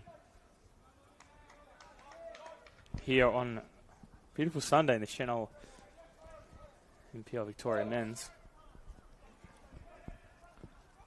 Altona Magic now. Just outside the 18-yard box. They'll go back. Back to Gillard. Altona now look to switch it. Beautiful switch to Gust. Gust has men trying to ambush him in Antonio. Now one's for Altona Magic. Here's a chance. It's palmed away there by Melbourne City. It's a quick ball here, and it's just touched wide. That was Oliver Keller, the man that we were talking about before. With a dashing run outside the box and a quick fire shot that just glanced a little left, and Lockie Charles just doing a bit of ball watching. Really good work from Peter Hatsopoulos to press upon Peter Antonio. He was slightly misjudging Antonio at the very least. The flight of the ball, and he did really well to brush away past him and to feed the ball towards Mugbok. Of course, didn't quite get the resulting outcome that they wanted, but really encouraging signs. And I must say, John Mugbok's runs as a solitary number 9 has been tremendous. He's really provided the advent of space upon 2 fairly quick central defenders in Jaden Nikovsky and Liam Bonatig. In Nikovsky's place, at least. I mean, he likes to do the classic Jalil Regaig run away into the centre circle and make a pass. That's just who he is. But he does it with such poise and calmness. And I guess for Mabok to find those avenues has been really encouraging to see. And it's really a masterstroke signing. And he has delivered this afternoon. And regardless of the outcome, he should be very pleased with his performance. As a really strong performance there by Hatsopoulos. It's young as well. He's only 19. And I was just about to say, for a young man to hold himself in such high remarks and have the confidence that he does to make the passes and through balls with the trust from his coaching staff and his players around him is really exciting for a young man of his stature. Absolutely so. Here is Jaden Nikovsky. You see, he steps up very high and finds Balla on that left flank. Incisive to find Beckham Baker. What can he manufacture? A couple of step-overs. Weaves past Lachlan Gillard. Approaching the byline, but that's well won by the Magic again. See Matt Baker tracking back upon past Fabrizio and was unable to do so initially, but does win it back. Matt Baker did feature in that RPL Leichhardt fixture last season in the Australia Cup when City sent the kids to Leichhardt Oval.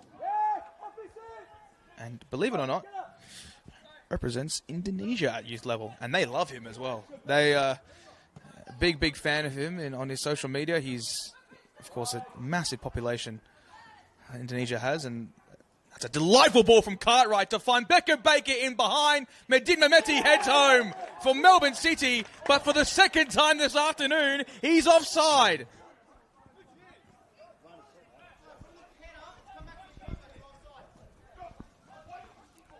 Now there's arguments between Kudleshi and Liam Bonatig in the fourth official, asking how on earth is Mehmeti offside in that position. Second time in a matter of minutes that the number 18 finds himself in an offside position, scoring a goal. Oh, poor Medin Mehmeti. He must have thought, I should have a brace by now. But the offside flag has been the thing that has really escaped him this afternoon.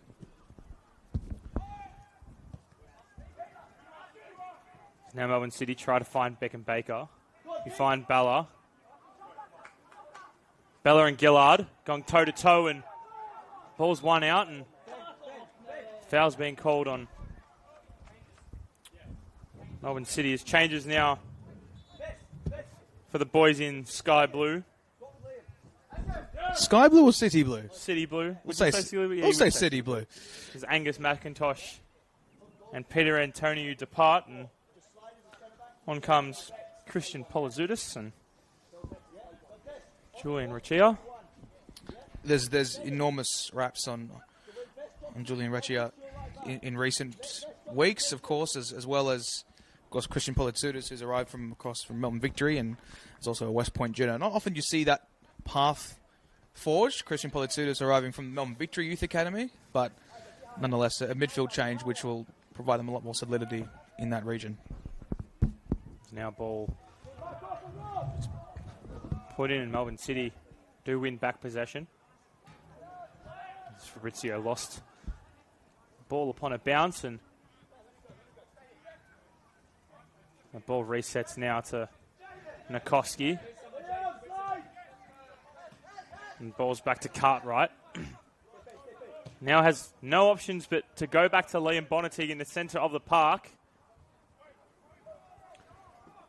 Now Melbourne City bring it forward, only to bring it back to Bessia and Kudleshi, and go wide straight into the 18-yard box from across, and it's no good. But Cartwright wins it back, and a slip for Altona Magic finds Melbourne City in a promising position, only for the ball to be won back. And it's been a cagey affair in the last 5 minutes of this game. Altona Magic still lead 1-0 in this epic tale that's still yet to be decided who's going to be the winner of this one. Yeah, Julian. Now it looks like Brandon Lawton is down again. Yeah. Just on Julian Recchia, of course, has featured in Ollie Roos squads in the past, and Joey's call-ups in the past. Was called up in August as well. And I believe also has had thorough involvement within Football Victoria competitions as well. Of course, represented FV in the national championships in 2022, and was very successful in his endeavours there. And still a teenager. It's remarkable to see what he's been able to achieve in his young career, and is primarily featured in the under 23s across this competition. The likes of himself, of course, Akeem Gerald as well, and Julian Recchia, also the nephew of former Melbourne Victory and Brisbane Royal player Carl, I believe. So, yeah, it's great to see, and of course the man we spoke to before, Simon Zapier, has heavily praised him as well as of last season. Now Lawton to be walking off pretty gingerly of the field. He has been clobbered quite a few times in this fixture, and yeah, Carl Recchia. Owen McCloskey.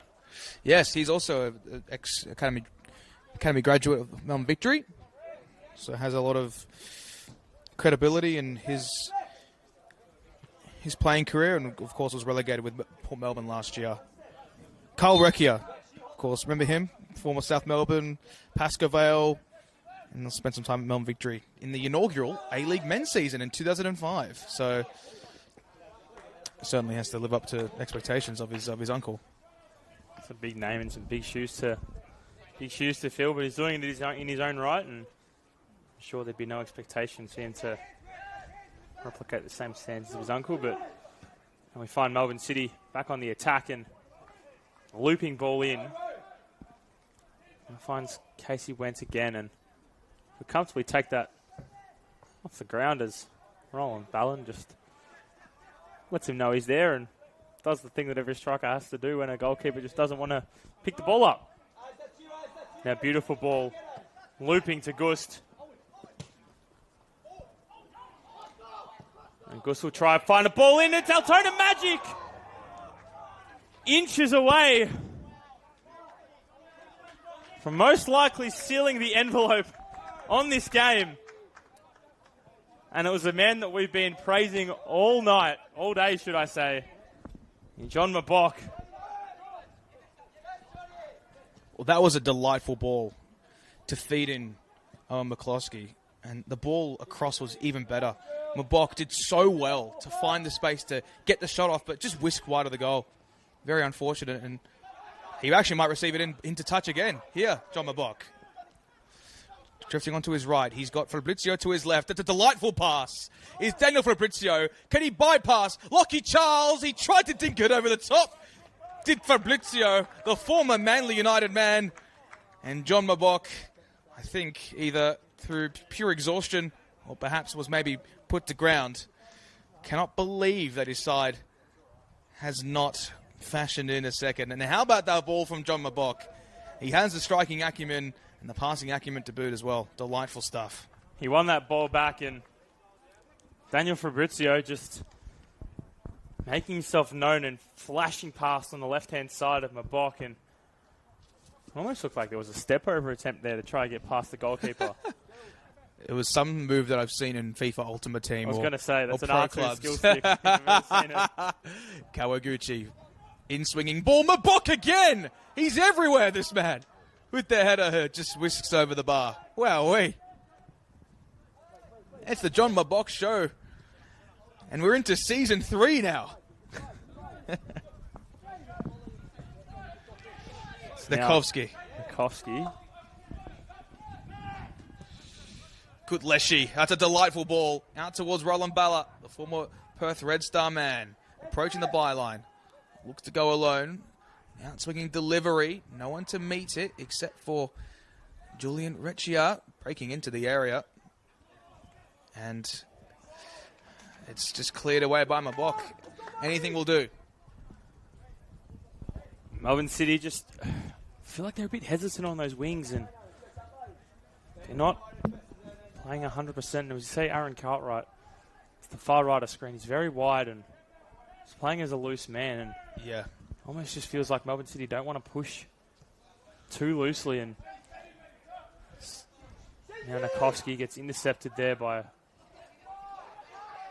Fabrizio as it's Kudleshi again to Beckham Baker. Tries to find himself on the right, and the flag is raised, and offside has been the call. Yet again, Stuart McDonald, not afraid to let everyone know he's here. This is the epitome of a defensive masterclass from Goran Lozanovsky.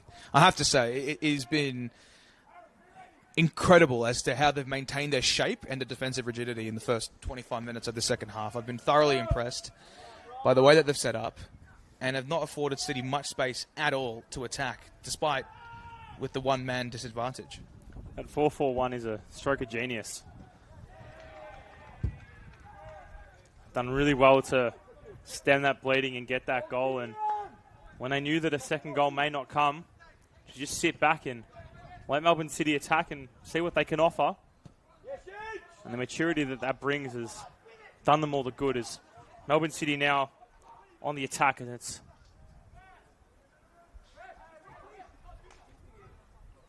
Poliutis, and now it's Cartwright. Melbourne City will take the throw as Cartwright. By the way, on the Luke Radzinski end of the pitch. The Luke Radzinski end of the pitch. The LMR end of the pitch. The most esteemed photographers in Victorian football. In his iconic Hamburg bucket hat. You won't mind me saying that. It's a big throw there by Bessian Kudleshi, and it's a looping ball in. And Cartwright tried to jag at it, and Melbourne City will get a corner again. Now it's an all-out ground attack here by Melbourne City, and just tick past 74 minutes played.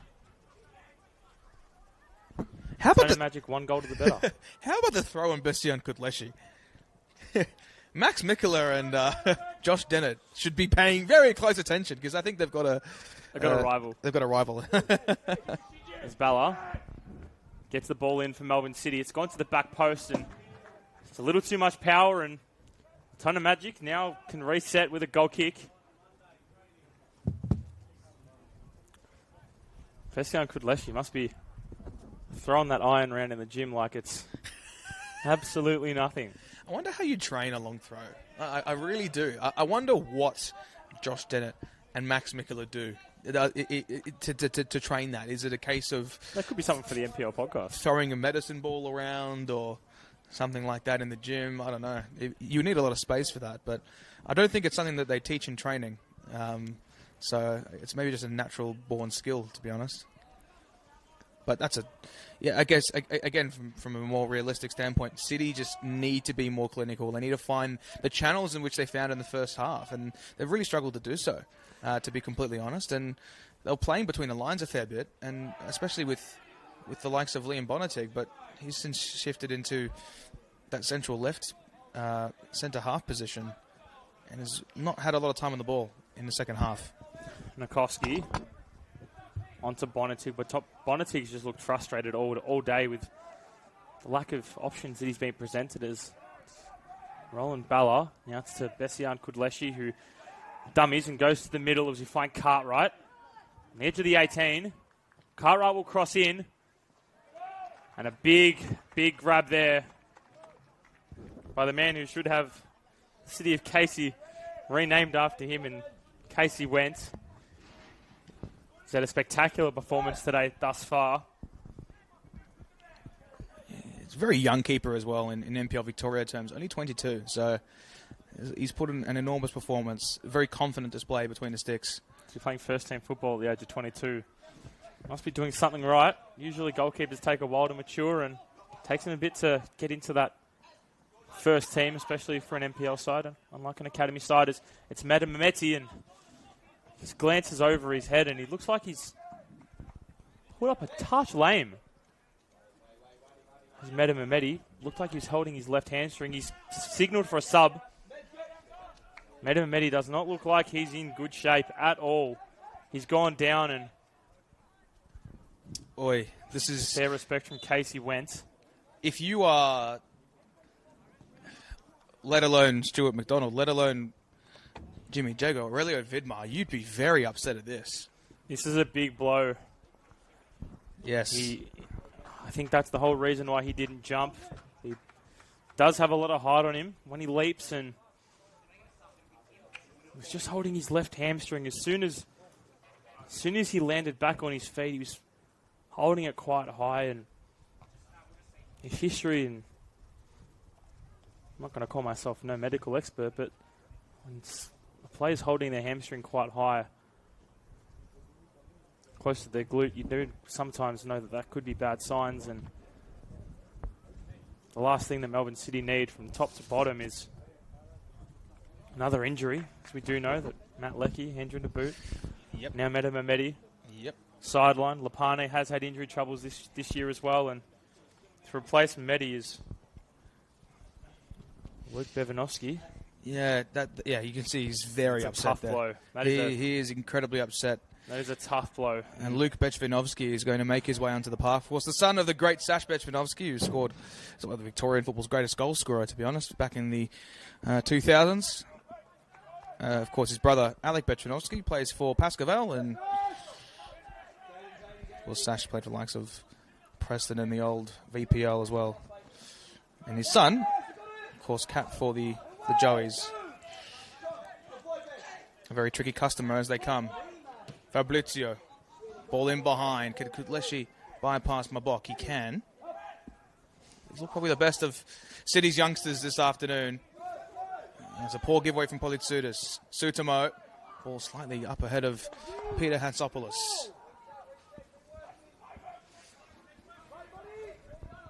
Baker.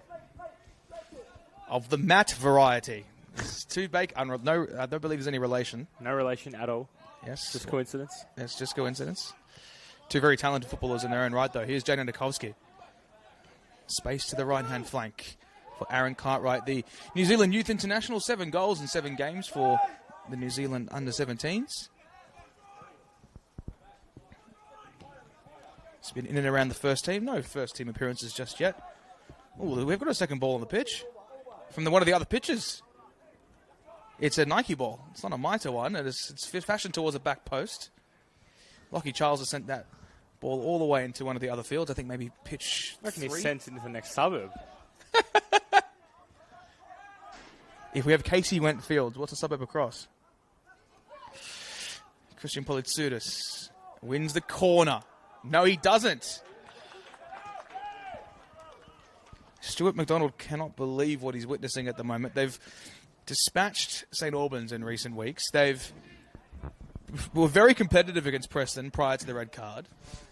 Earned a draw against the Cannons.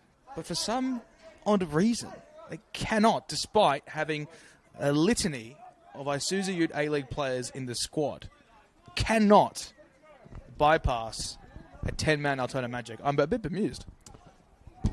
The one thing that I can think of, Neil, is maybe that's the reason they're becoming undone.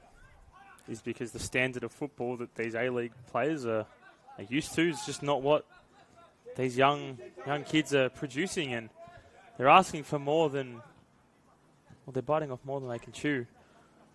Here from Melbourne City is find them on the far right-hand side, and the ball goes out for an Altona Magic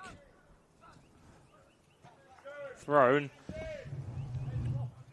you do wonder whether that lack of cohesion and the subtle change-up from being in a Isuzu Ute men's A-League side compared to a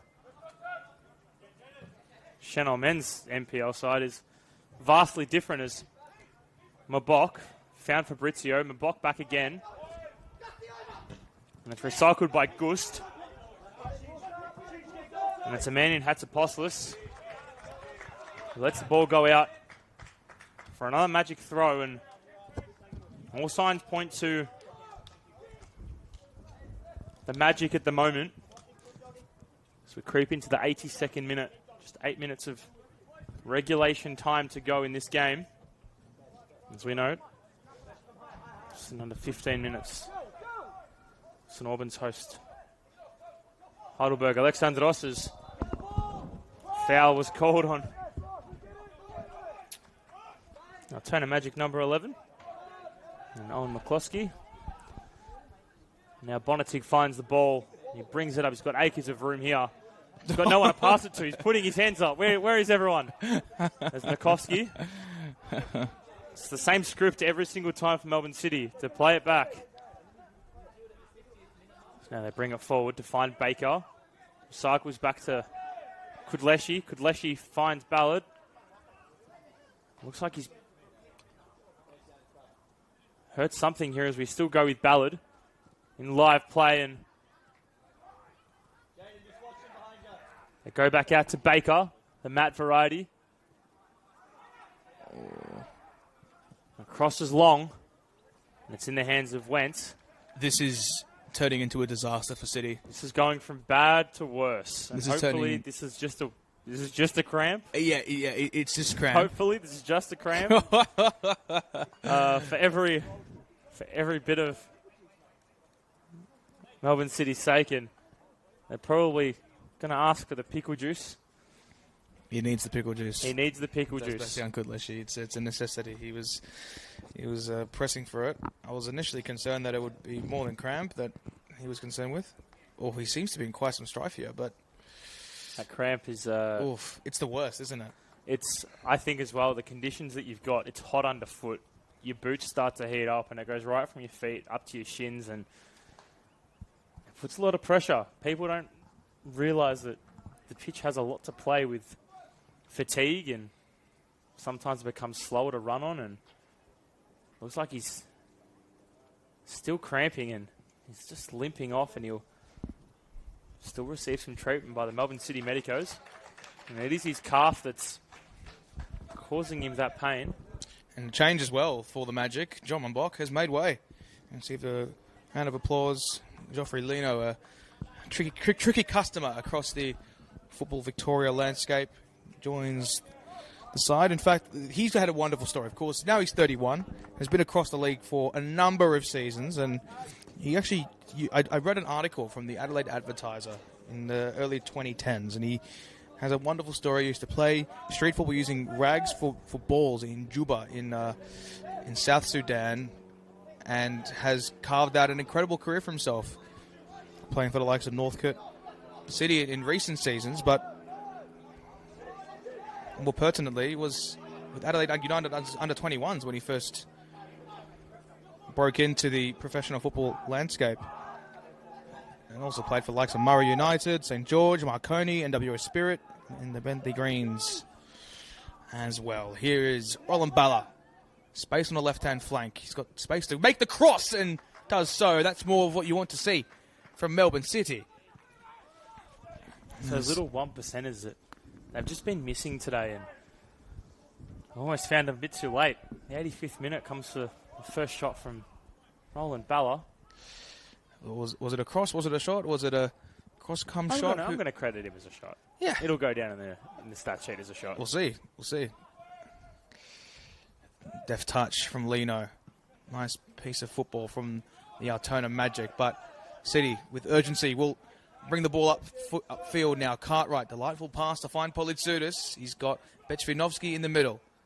Into space, it's Aaron Cartwright. Can he get the cross or shot away? He does get the cross on his left foot. But it's Fabrizio picks up the scraps.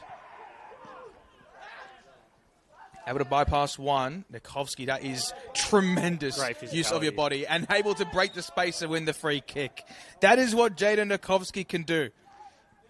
And considering he's coming off a torn ACL in October 2024, he looks like a man rejuvenated. Balla fashions in the cross, wins the corner for City.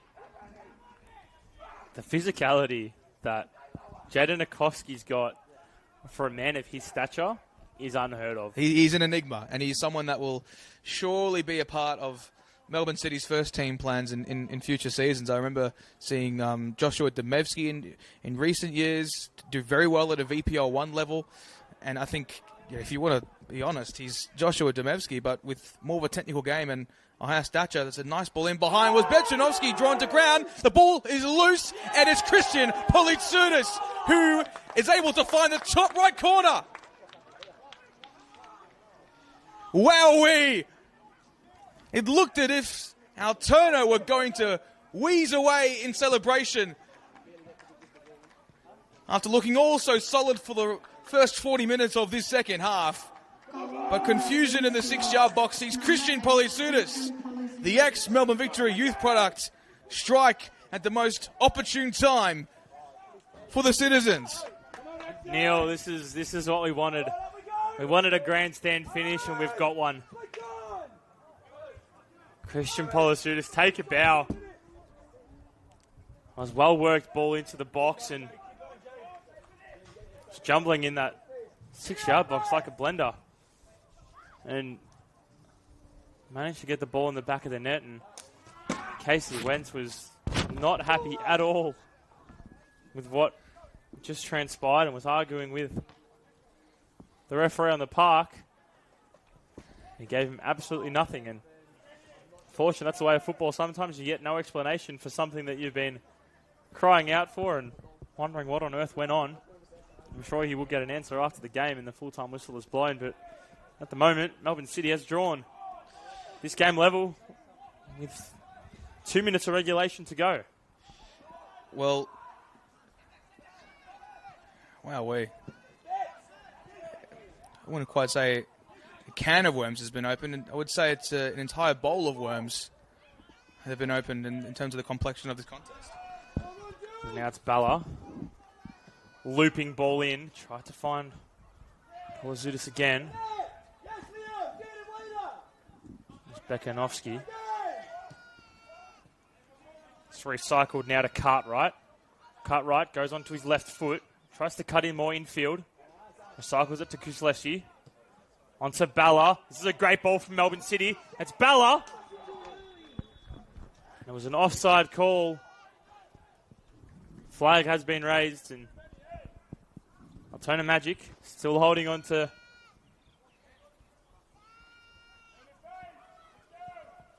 one point at the moment. They're just about holding on for dear life. To call it how I see it. And stoppage time will play its role in this contest in one shape or another, I would have to say, Jimmy.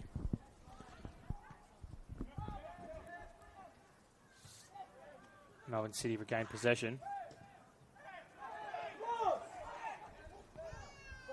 Bekanovsky falling over, looking for a foul, and central referee giving him nothing.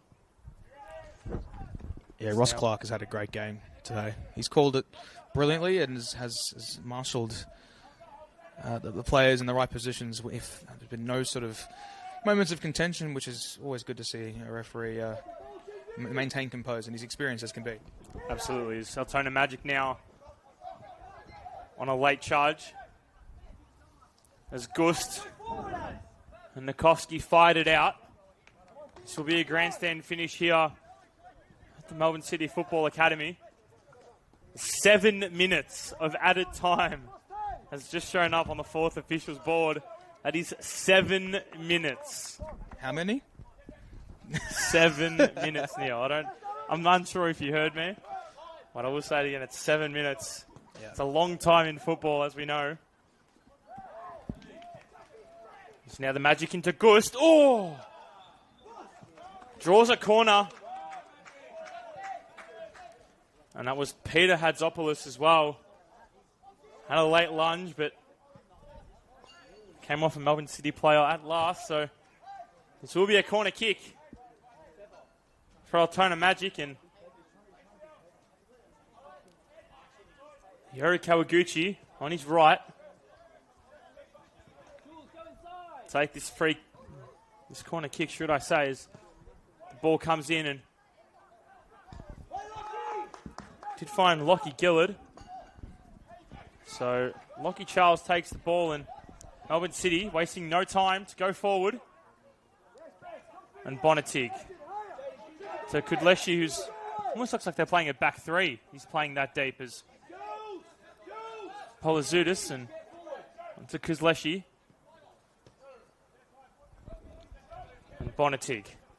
Bonatig will look left to Roland Balla, and he'll go in. Chance of Melbourne City. Oh, what an opportunity. Luke Bekanovsky, centimetres away from finding the back of the net and steering Melbourne City to a 3-point victory. Just falls short. Oh, that was a delightful delivery from Roland Balla. His best of the afternoon by far, and he had to make sure, Bekanovsky, that he found the target at the very least. Incredibly unfortunate, and Altona are just going to take as much time as they want off the clock, as it's a very low corner goal kick, rather. Picked up by Gus. That's a heavy touch. And Aaron Cartwright is going to take his time. In fact, Bekanovsky, rather. Nikovsky. Rolling it. Oh. Oof. Well. Casey Went has gone down in a heap here and does not look promising. Remember, he did have that head injury in the first half. And I suspect that goal kick, the reason why it was delivered so low was because something had happened either prior to that or during the action. I don't know. But the physio has been called.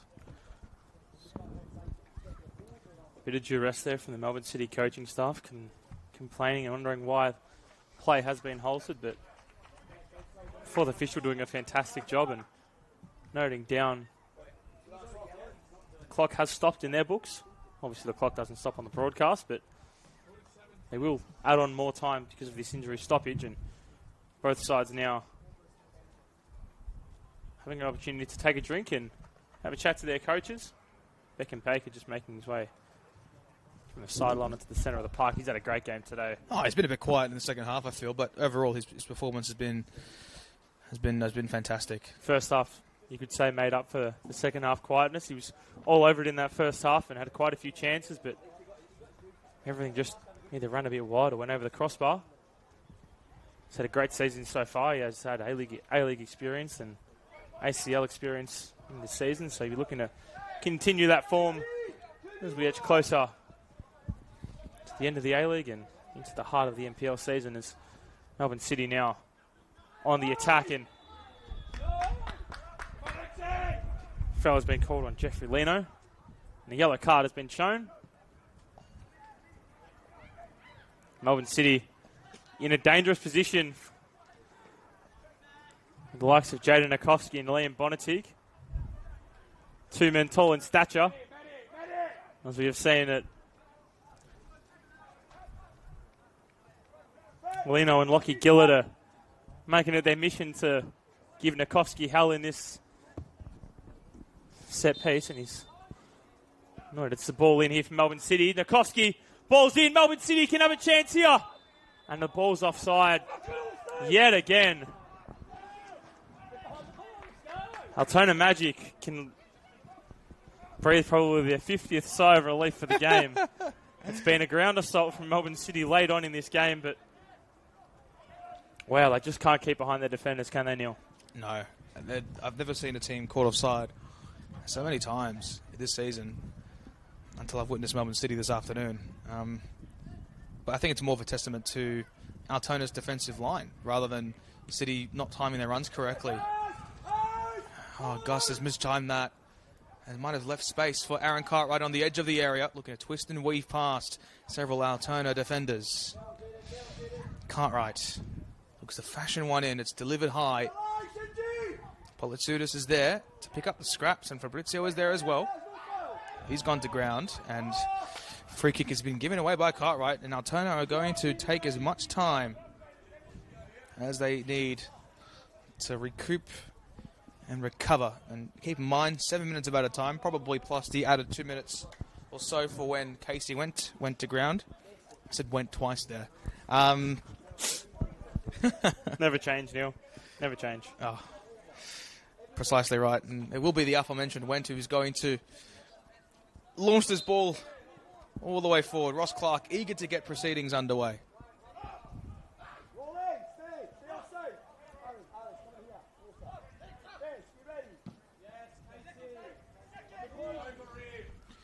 Leno, oh, fantastic touch.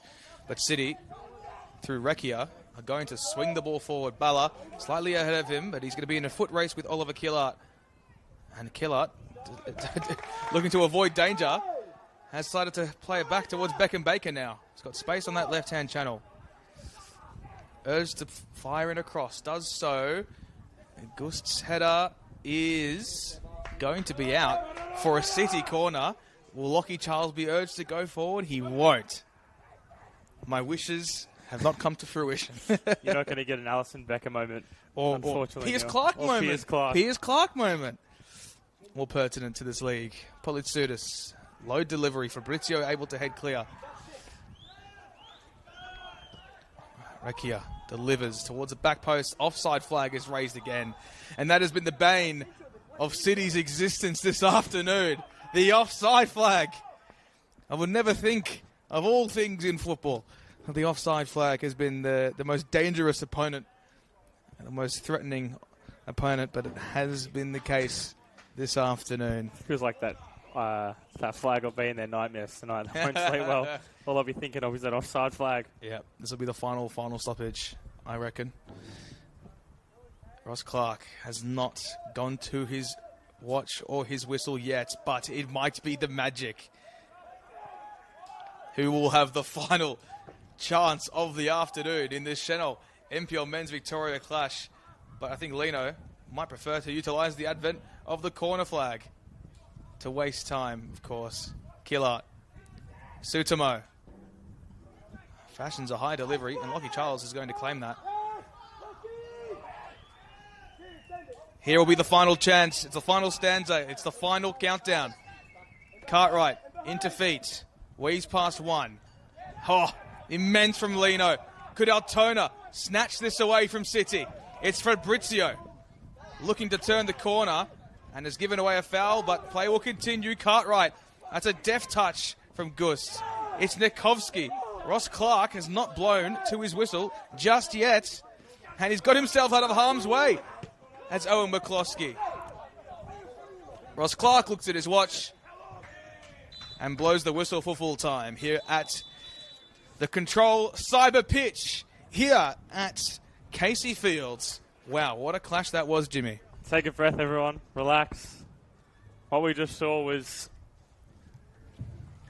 a testament to how good the Senol NPL Victoria men's has just fashioned itself in the last few weeks, and the level of footballing ability and the energy that they've given has just been incredible. And this game was just one of those that neither could find at the back of the net for a winner, and both defences should take their hats off and give each other a pat on the back, because the way that the Altona Magic players set up after going down to 10 men was immense. That's a big green tick for Altona Magic and their defence. And the goalkeeper, I mean, Casey Went was phenomenal. He did what he was needed to do, and when he was required to step up, even though there may have been a bit of a quiet patch, he still did it. In Melbourne City, Lockie Charles, immense again. Jaden Nikovsky, Liam Bonatig, the names go on, but defensively this was a really sound game, and we're unfortunate to not find a winner in this fixture, but Neil, the pundits who have come out to Casey today and watch this game have definitely got their money's worth. Oh, yeah. And it doesn't get much easier for Melbourne City. Next week, Heidelberg United on Friday night. Delightful. At the Village. It doesn't get any easier for them. The Magic will face off against Green Gully next Saturday night, which will be the final match of the NPL Men's Victoria in round 7. Well, what a game we had at the Control Cyber Pitch. It's been a delight to bring this to you here alongside yourself, Jimmy. Well, it'll be a long drive for both of us back home, but what a great facility, what a great evening, and what a great weekend for football. Thank you, and good night.